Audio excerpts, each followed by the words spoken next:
నీకు అపాయం ఏమీ రాదు, ఏ తెగులును నీ గుడారమున సమీపించదని వాగ్దానం చేస్తాడు. ఎవరికి ఆ వాగ్దానం? దేవుని పట్ల భయభక్తులు గలవారు. ఎవరికండి ఆ వాగ్దానం? ఎవరికండి ఆ కాపుదల? ఎవరండి దేవుని యొక్క దూతలు కాపాడతారంటే ఎవరైతే ఆయన ఆశ్రయం పొందారో, ఎవరైతే ఆయన మహోన్నతుడైన దేవుని తమ నివాస స్థలముగా చేసుకొని ఉన్నారో అటువంటి వారిని దేవుడు, అటువంటి కుటుంబాన్ని, అటువంటి పిల్లలను దేవుడు ఏం చేస్తాడంటే ఆయన అపాయం నుంచి తప్పిస్తారని చెప్పేసి వాక్య భాగంలో మనం చూస్తా ఉన్నాం. ఆ సామెతలు 19:23 వచనం కనుక మనం చూసినట్లయితే, యెహోవా యందు భయభక్తులు కలిగి ఉండుట జీవ సాధనము, అది కలిగిన వాడు తృప్తుడై అపాయము లేకుండా బ్రతుకును అని చెప్పేసి రాయబడేది. ప్రభునందు ప్రియులారా, ఈనాడు భయంకరమైనటువంటి ప్రమాదాలు సంభవిస్తా ఉన్నాయి. విమానాల్లో పోయినా ప్రమాదాలు సంభవిస్తా ఉన్నాయి, బస్సులో పోయినా ప్రమాదాలు సంభవిస్తా ఉన్నాయి, ట్రైన్లలో వెళ్ళినా ప్రమాదాలు సంభవిస్తా ఉన్నాయి, రోడ్డు మీద బైక్ మీద వెళ్ళినా ప్రమాదాలు సంభవిస్తా ఉన్నాయి, నడుచుకుంటూ వెళ్ళినా ప్రమాదాలు సంభవించి మన ప్రమేయం లేకున్నప్పటికీ అనేకమైన ప్రమాదాలు సంభవించి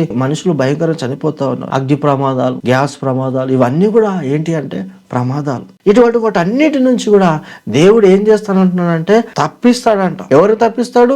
యెహోవా యందు భయభక్తులు గల వారిని తప్పిస్తాడు. ఆయన నిన్ను గూర్చి తన దూతలకు ఆజ్ఞాపించునని బైబిల్ గ్రంథంలో రాయబడింది.